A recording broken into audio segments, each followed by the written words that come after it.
Hello everyone, welcome to the channel and to this bench update.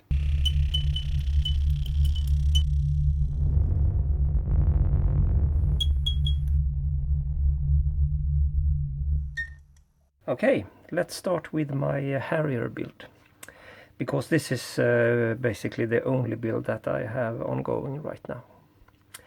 And as you can see, we have finally completed the build phase, and I have masked everything and primed the aircraft. I have used UMP Black Primer for this, and my plan is to do some black basing. So I will show you some example later on. My thoughts about the color and the marble coat and everything. And yeah, it's been quite a journey to get this thing together, but I'm reasonably happy with the result. And at this point I just want to get it off my workbench and finish it.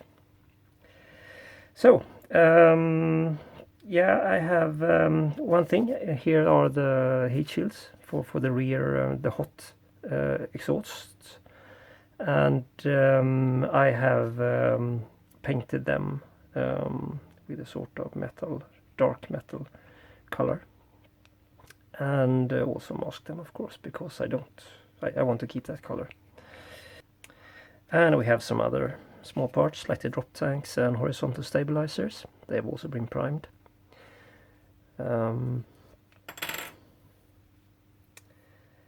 And we have the exhausts.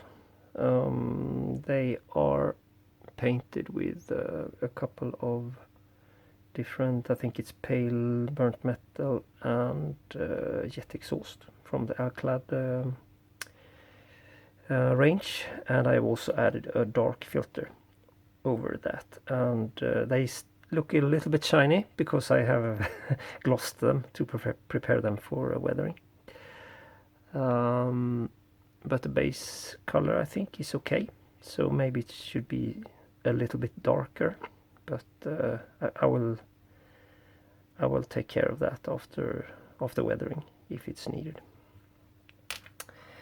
I have also completed the outrigger wheels. The tires look a little bit shiny, so I think I have to make some touch up with some flat coat for that. And finally we have the canopy that is completed as well. I'm not completely happy with the detonation cord in the roof of the canopy. I would like to paint that, but I simply haven't found a good way of doing that. I was thinking about cutting some masks with my silhouette portrait, and I did some tests and it didn't turn out well at all. Actually, so I decided to just leave it like that.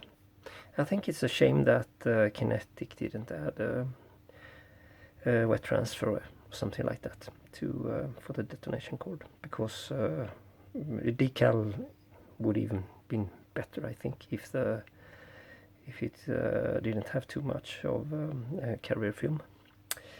But anyway, that's how things are. Okay, let's talk about paints and the camo.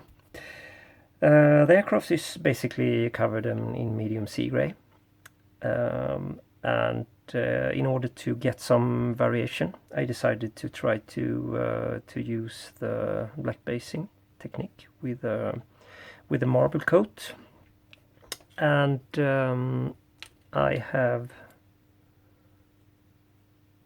It's really difficult for the camera to pick this up, but I guess you can see that there is some small variation.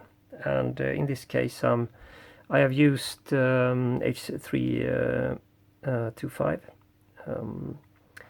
as a marble coat and coated with a very thin blend coat of H335, which is the medium sea gray. On this one I have used light gray H338, which has a little bit more lighter tone, I would say. And there is a slight difference. I don't think that the mobile camera can pick this up, but for the eye, it's this one is has a little bit more yellow in it, or sand, and this one is a little bit lighter. So my plan is to use these two marble coats and basically spray the whole aircraft with with a blend coat afterwards. So I would do sort of pre-shading or pre-lightening of the, if that's the correct word, of the camo before I add the blend coat or the final color. And so yeah, let's see how that goes. But I'm quite happy with the results with the test sprays on the spoons here. So I think this will work. Okay, so let's talk about my next build. It will be the Trumpeter 172 scale MiG-29 SMT, or Fatback, that is it's called as well. And yeah, it's an absolutely gorgeous kit. And I will paint it in one of these liveries. And it comes with a lot of ordnance as well, so it will be a fully equipped aircraft. I will add some aftermarket, some photo etch. I will use a paint mask, and I will also add a pitot tube. Okay, so if we look quickly at the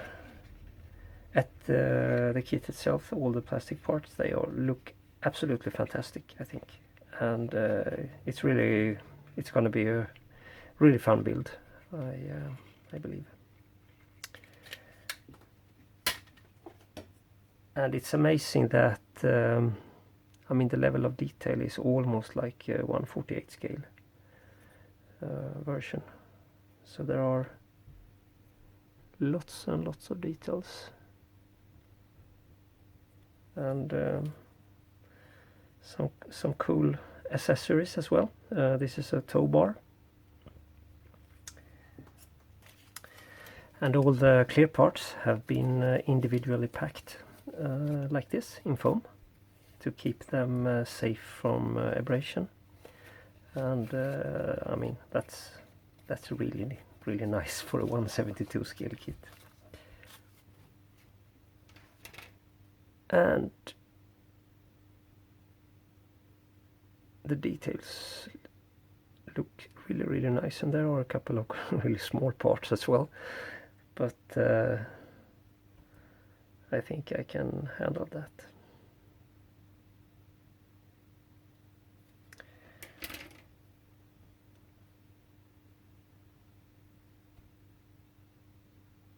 Yeah, so yeah, this will be my next big project after the Harrier. And I also have some other projects that are sort of waiting. I will begin working on them as well, and cover them in this type of episodes, the bench updates.